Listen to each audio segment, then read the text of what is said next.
5 minutes to chit chat, and you guys are getting quiet on your own. Good job. So I don't have to ring the bell, do I?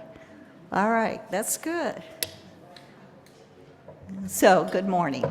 Good morning, everyone. Welcome to the Unitarian Universalist Community Church. We are a welcoming congregation, and we strive to transform ourselves and the world through love, wonder, and connection. My name is Beth Mackenzie Moore, and I use the she, her pronouns, and I serve on the M&A, the play reading, and I do this. I sing, yes, thank you. Whether you are here for the first time or the thousandth time, welcome. Whatever you are facing in your life, welcome.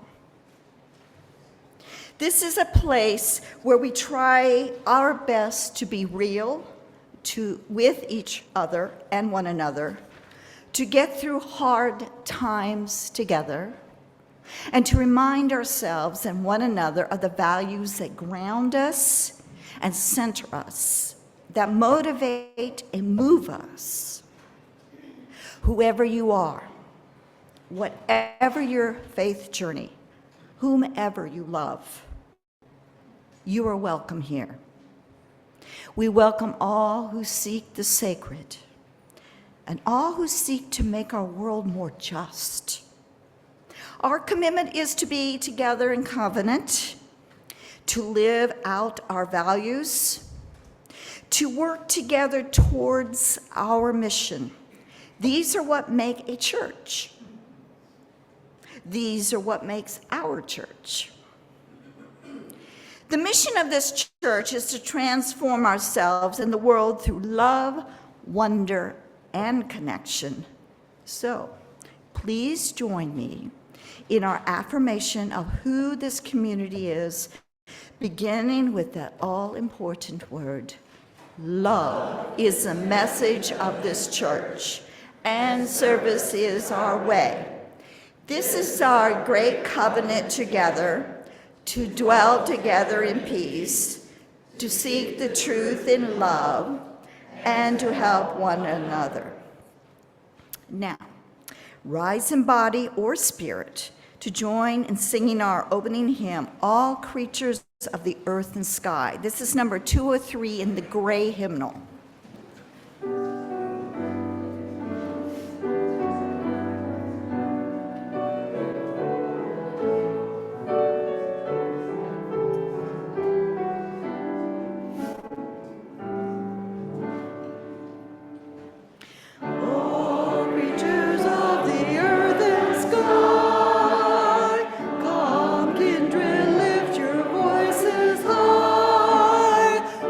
Hallelujah.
Join me in saying our chalice lighting words as Beth lights our chalice, if she's okay with that.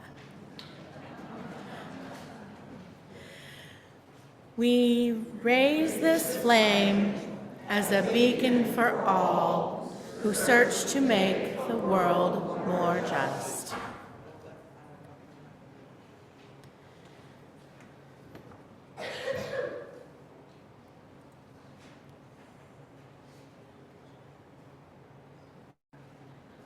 Thank you. Join me now in a time of prayer or meditation. Find a comfortable place for your body, whatever that may be.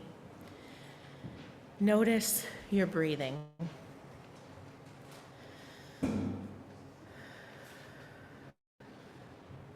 Find your center.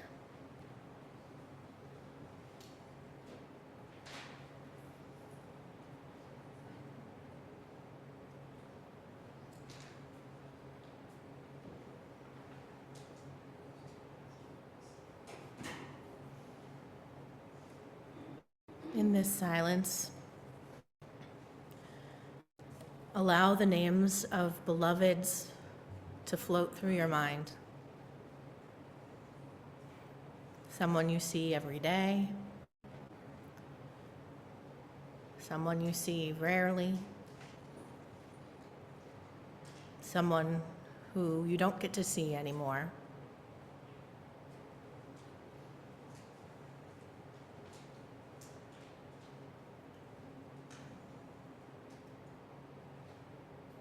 Hold them in your heart. And if you're moved, speak aloud their name.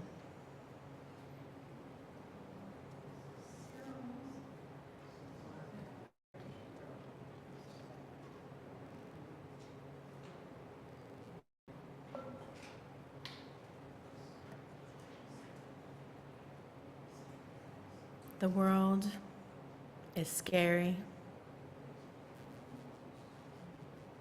Everything around us is shifting.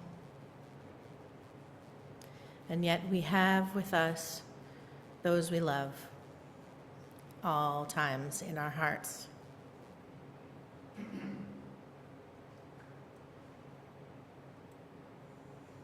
May we always have them. Amen.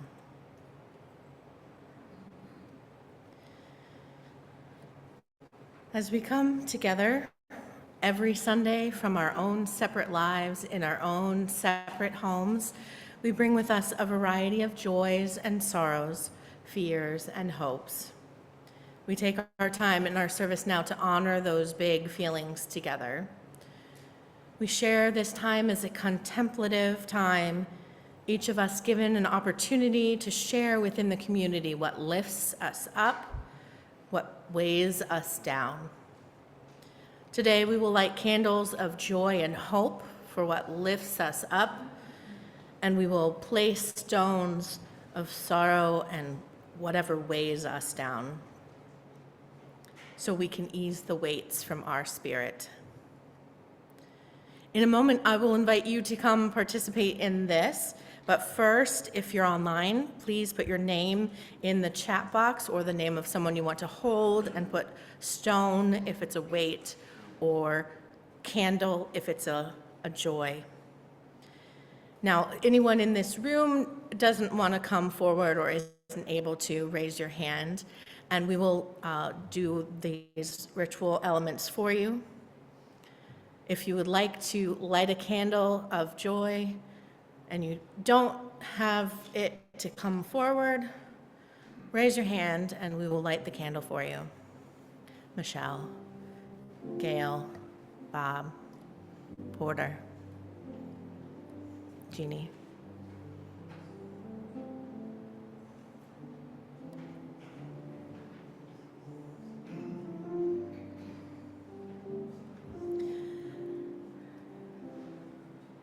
Five.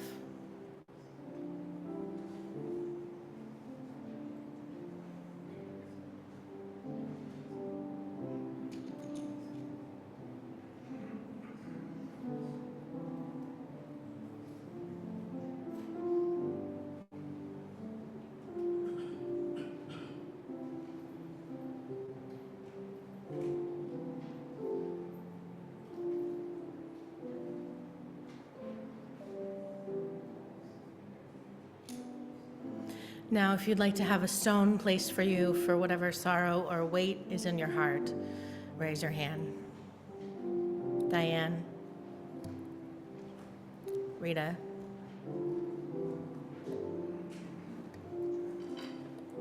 yep. Thank you.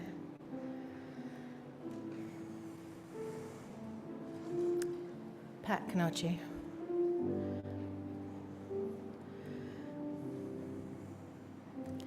Now I invite you, if you would like to light a candle for yourself or place a stone for yourself, please come forward now.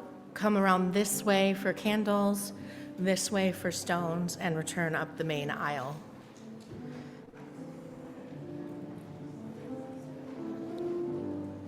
If you'd like to do both, you may as well.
We place this last stone for Pat.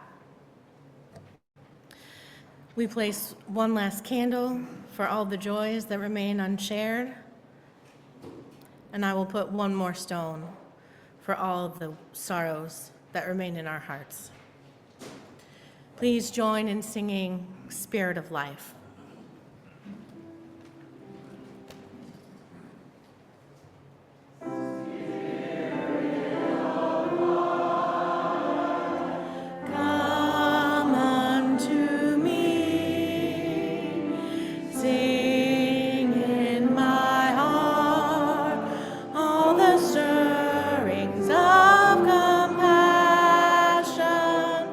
Roll in the wind.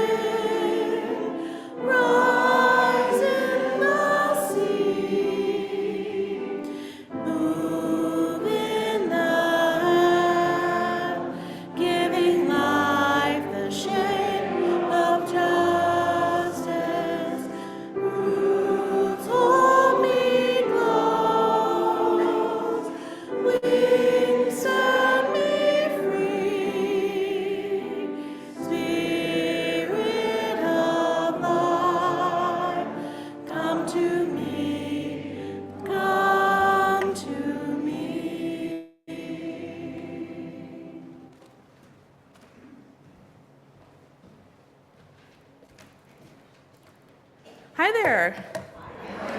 My name is Adina Danouf. I use she or they pronouns, and I am your Director of Lifespan Religious Exploration. I have kind of a weird question for you today. So think in your brain, if you could be any shape there is, what shape would you be? Now tell me. Round, triangle, oval, octagon, we're getting fancy. Spiral, oh. Dodecahedron, I knew that was coming. I did. One more, yeah. Louder. A heart. Oh, okay. So I want you to keep these in mind because it's going to come into play later in the story. But today we're talking about beauty, right? And I read this book recently that reminded me of what's really beautiful. So I want to share it with you today. And it's called Fitting In by Haruka Okoye and John Olson. So this is the first picture. In the land of circles, no matter where you looked, everything was round. The people were round. The teacups were round. Even the sprinkles on the cookies were round. Now, in one house, there lived two circles who loved each other very much, and they wanted to start a family. But when their dream finally came true, something was different. Their baby was a square. What would the other circles say? And a special gift arrived for the little square's first birthday. Now, if you can't tell, Square is opening the present and then adding some pieces. Square's parents were thrilled. Now you can look like all the other circles. Now, at school, all the circles bopped and boogied. But even with the extra shapes, Square still felt different. Now, the circles would leap and laugh and run and roll. Look at how much fun they're having. But Square never seemed to fit in. Now, at night, Square would come home and take off the extra shapes. And what a relief that was. And when Square fell asleep, all kinds of shapes danced and played together in their mind. But when the sun rose, Square woke up from the dream, the extra shapes on, and got ready for another lonely day at school. So each year the circles had a big, beautiful party. And circles would say things like, I'll take pictures of the cutest couples. I hope they play my favorite song, toot toot. I'm gonna wear my new suit. And everyone seemed excited, but Square. Will I fit in at the party? Square thought. Now, as parents do, you'll have a lovely time, Square's parents promised. Maybe they're right. It could be fun. So Square straightened those extra shapes and got ready for the party. And there were circles everywhere. Now, one circle took a surprise Square by the hand. Come join the dance, they said. And the party was a blast. It's your turn, Square. Do a twirl. Square's in the middle there. Square starts turning. Square leapt in the air for a twirl, but tripped and tumbled to the floor. Look at Square's extra pieces going flying there. All of Square's extra shapes had fallen off. Now, one circle walked up to Square. Don't cry. I'm not a circle either. I'm a triangle. Somebody else chimed in, I'm a diamond. Someone else says, I'm a star. And I'm a rectangle. It's not up there, but I bet someone said I'm a dodecahedron. We were scared too. But thanks to you, we don't have to hide anymore. How special is that? And for the first time, it felt great to be a square. Pointy, squiggly, flat, or round, the differences were what made each shape so special. And the sign says, all shapes are welcome. Now, their sign reminds me of this sign that some of our children made, and it says, "We are UUCC." And it represents the beauty of this community. And if you get up close in little teeny words, there are committees and groups and things that people are a part of, and we'll talk more about that later in the service. But I wanted to think about the square in this story. I have definitely had moments where I feel like a square among a sea of circles before. Has that happened to you? Yes. And this book really reminded me, as I hope it does you, that one of the most beautiful things that you can be, is yourself. You already know the lesson? So as you head into the rest of the day and the week and the service about beauty among us, I just want you to remember that some of the greatest beauty you'll ever find is inside of you and inside of each other, no matter whatever shape you may be. Thank you. Let's head to class.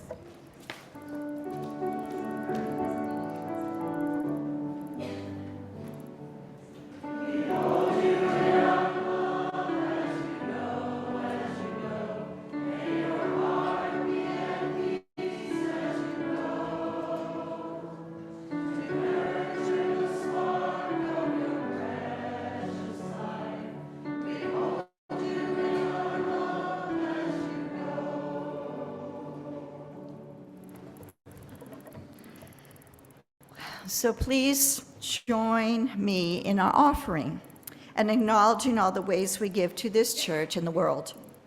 We give because this is our church and we value what it does for us, to us, and through us, to our community and our world. May there be an offering to sustain and grow the life and mission of this church inside and outside the walls. May we give in love and in hope.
Together, our gifts allow us to expand and strengthen the tapestry of love, wonder, and connection that blesses this church and transforms us in the world.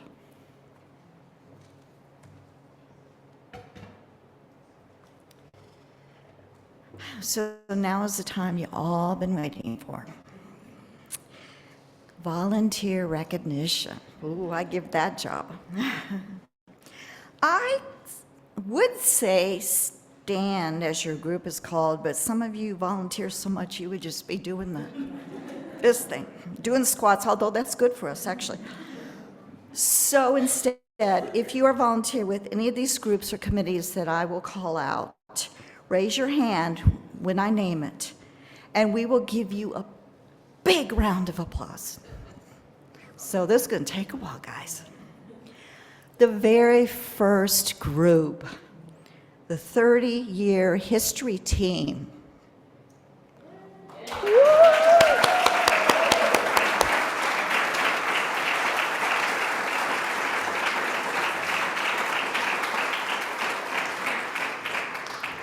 The board.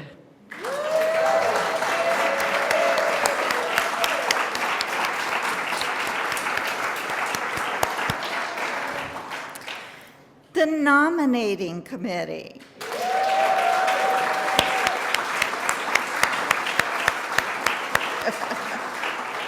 The finance committee.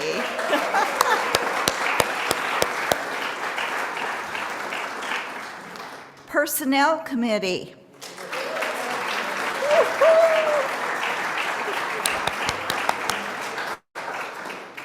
Lifespan Religious Exploration Committee.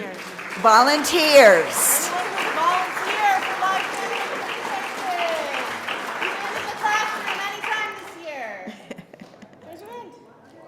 Those that's taught downstairs. Come on, guys. There's a lot of you.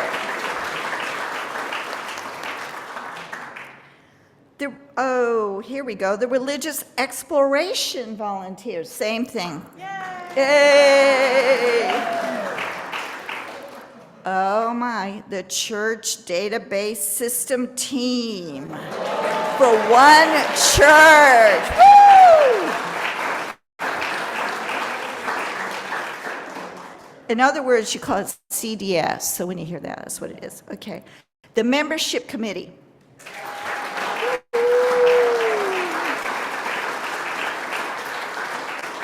The Shared Ministry Committee.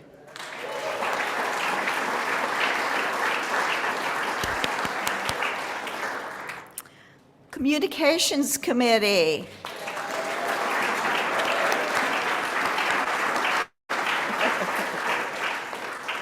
The Peace Building Committee. Where are they? The Care Ministry Care Team.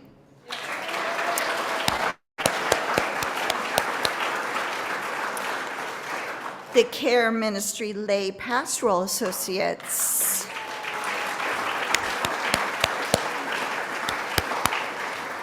Care Ministry Neighborhood Group Coordinators.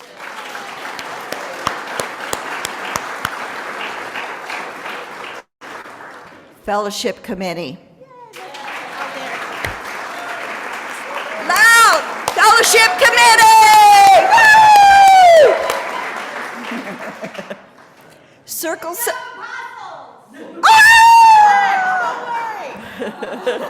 At least they heard it, right? Circle suppers.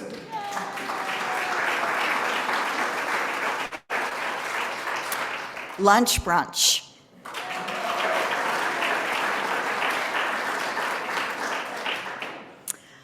Book group.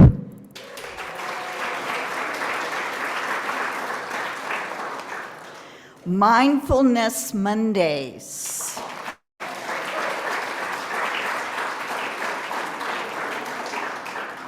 Safer Congregation Committee. Safety Advocates.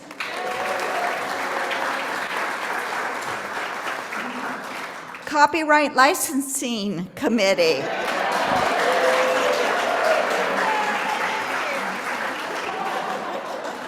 The Accessibility Committee. The Neurodivergent Support and Neurodiversity Resource Group.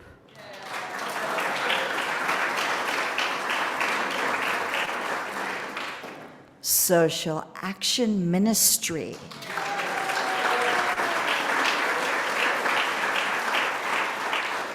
Reestablish Richmond Refugee Support Ministry.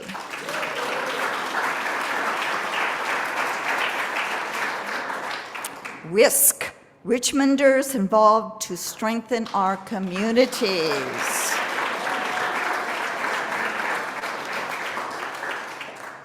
Sunday service.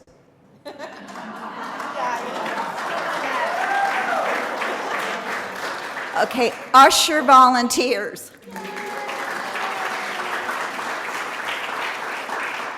Greeter volunteers. Offering counters.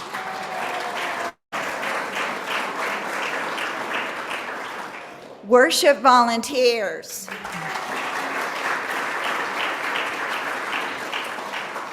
Worship committee.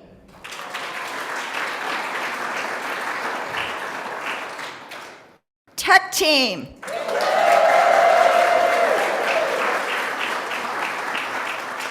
do this one loud. This one's loud. Java apostles.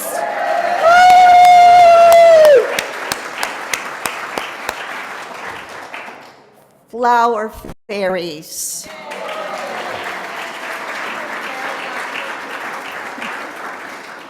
Now we have music. Everybody. Tuesday singers. Hymn jammers. Sanctuary choir.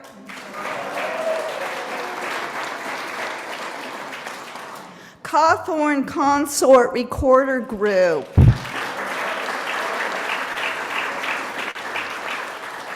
Arts.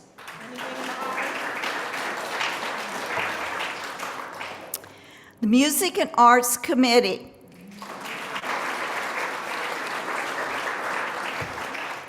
Open mic group. Chickahominy Grits Word Crafters. Play reading.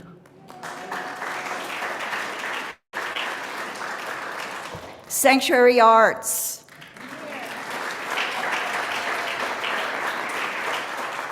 Now we have the Stewardship Committee.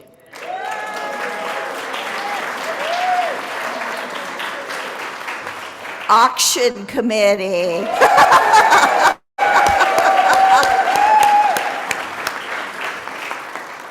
Baker's Dozen.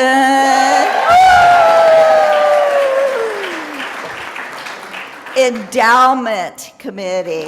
Where's Bob? There he is. Shady Grove Coffee House. And their volunteers. Okay, Building and Grounds Committee.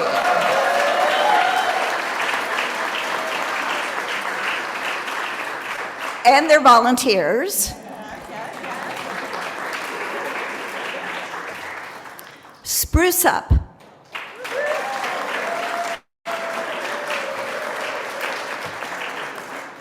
Mowing volunteers. Labyrinth Ministry.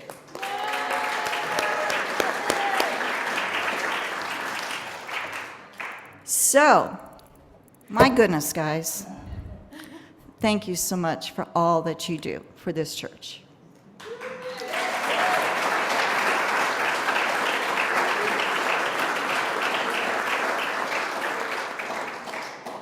And now,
I don't know how to follow that. That was really excellent.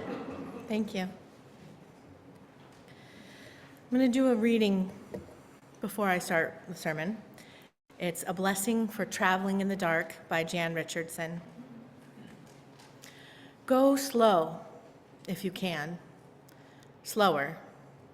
More slowly still. Friendly, dark, or fearsome, this is no place to break your neck by rushing, running, crashing into what you cannot see. Then again, it is true, different darks have different tasks. And if you have arrived here unawares, if you have come in peril or in pain, this might be no place you should dawdle. I do not know what these shadows ask of you, what they might hold, what means you good or ill. It is not for me to reckon whether you should linger or you should leave. But this is what I can ask of you, that in the darkness there be a blessing, that in the shadows there be a welcome, that in the night you be encompassed by the love that knows your name.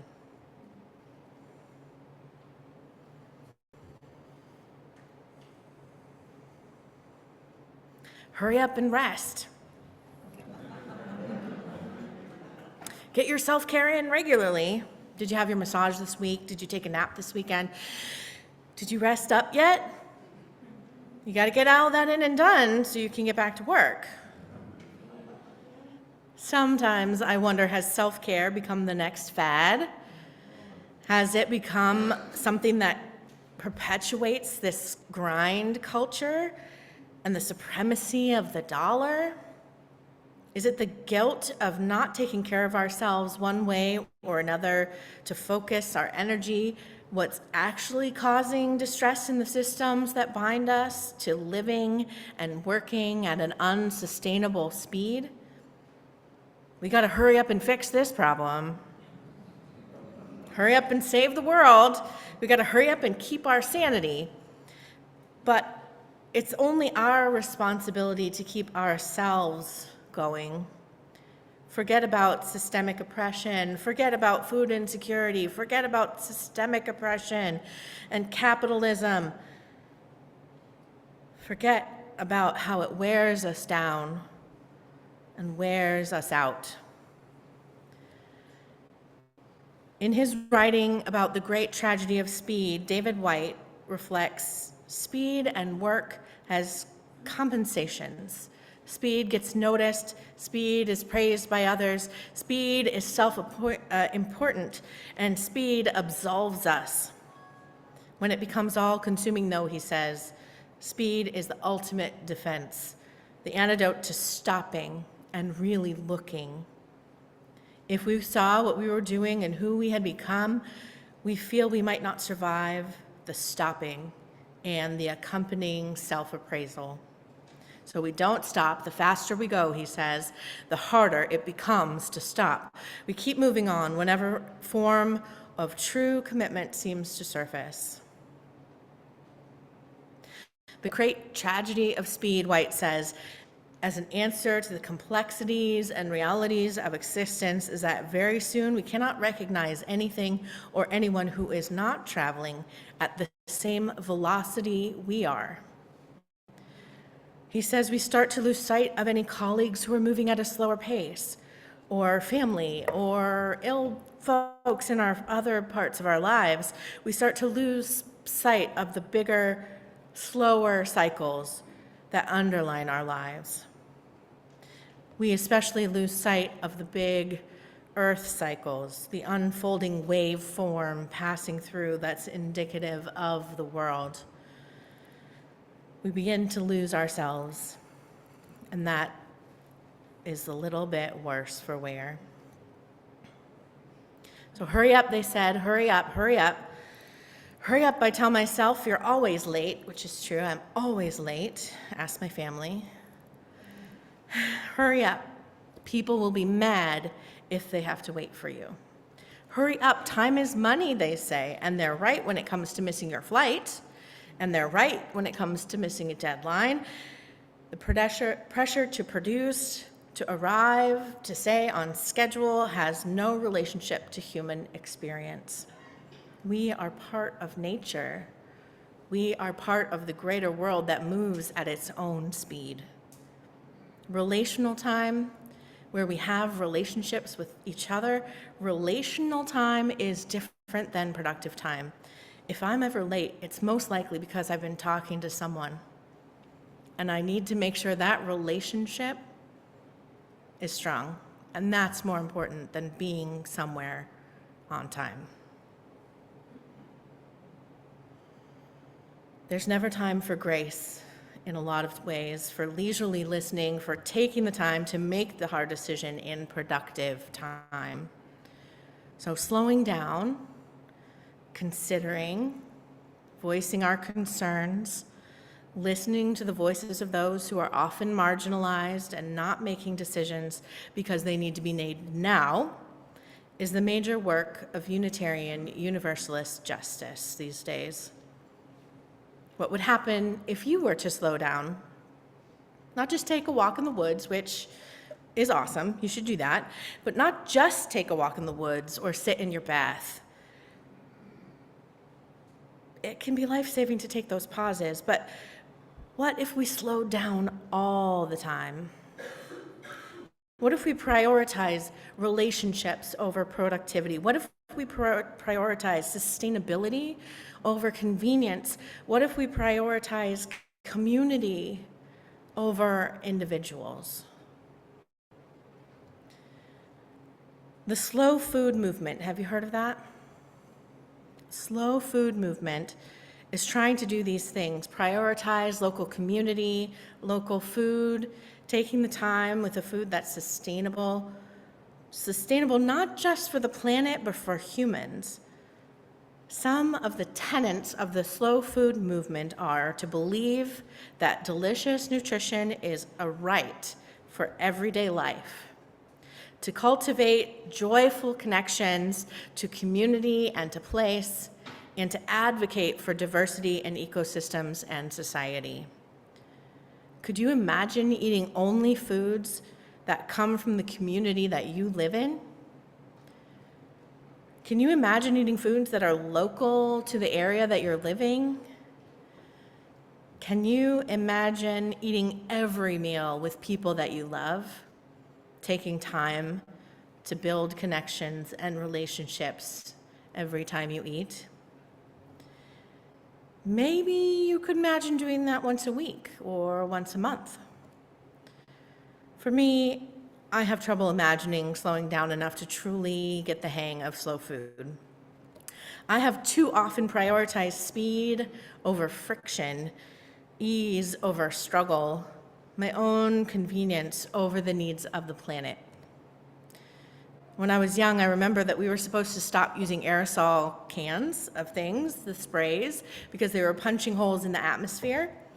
And, that's what it's like when the ozone layer starts to dissolve, they're punching holes. Okay, so we banned the sprays, and we were like, no, we won't use them because we won't do that to the atmosphere. And then spray sunscreen was invented, and I was like, yes, please.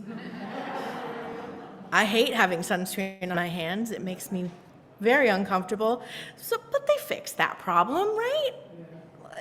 It's been 30 years. We don't have to worry about the ozone layer anymore, right? Yeah, it's convenient for me. It's convenient, but not so good. Other conveniences, what other things do I embrace, not taking into account the responsibility I have for helping this planet be a little bit worse? I don't want that. But there's so many ways that I use convenience and ignore the consequences. We all do. Some of us less than others, some of us take it to heart and move really definitely in that way, but some of us, we live our lives and forget what it means. So what if we notice that even our small actions can have long-lasting consequences that we didn't anticipate? What if we realize that we are all deeply interconnected with all beings, all existence on this planet? What if we were able to see the depth of our interdependence, to see the divine in our connectedness? I'm no theist, but I am no atheist either. I would argue that I'm an agnostic when it comes to be a divine being, meaning I don't know, and I don't think you can know, but sometimes I feel more whole when I'm in community. Sometimes I feel connected to something bigger than myself. I find that I can focus my mind and my breathing more easily when I'm sitting in a room with others doing the same. My head spins. Literally, my head feels like it's spinning inside when I can sit in prayer with people for more than 10 minutes. I have this feeling that I'm swirling with the planet's movements, spinning within the ever-flowing stream of life, dancing with the song of human connection. And this only happens when I slow down. This connection, it only happens when I'm with others doing the same. When I slow down and let my mind get past its worries, beyond myself, to connect with something I would call spirit. We can name it God if that suits you, or we can name it nothing, or everything, or as I like to call the ineffable, the incomprehensible something that's beyond the grasp of hands, beyond the reaches of the mind's understanding. I call it all that is, the oneness of everything, the love that knows your name, that holds you in the dark because it is dark. It wants you to go slowly if you can. Try not to go crashing into what you cannot see, going headfirst off a cliff while trying to smooth the way with ease. So go slow if you can, slower still, moving at the pace of love and connection and humanity. And I will try to do the same. Amen. I invite you to rise in body or spirit to sing our closing hymn, Let All the Beauty We Have Known, number 326 in the hardback gray hymnal.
Remain standing, but I have to say something.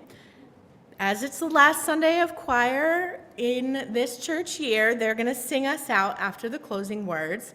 So they will be processing out to the lobby while they're singing after we do our closing.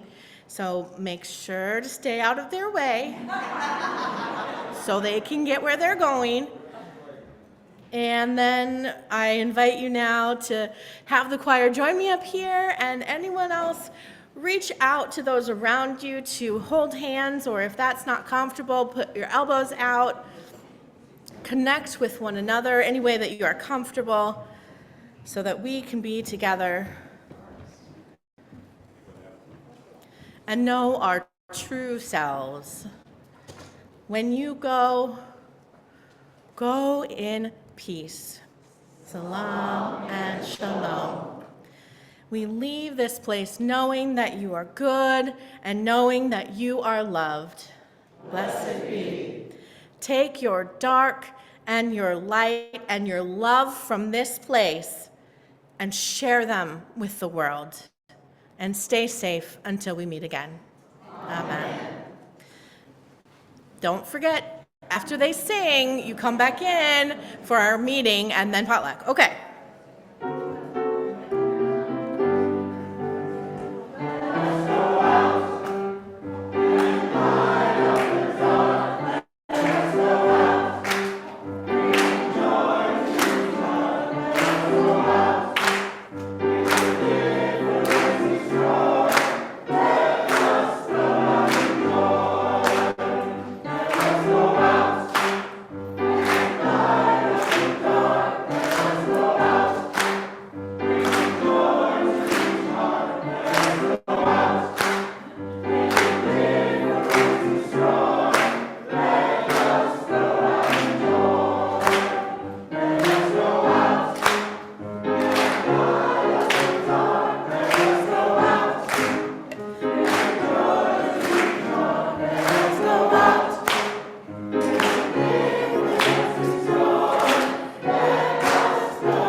Go out and come right back in for the annual meeting. Don't forget.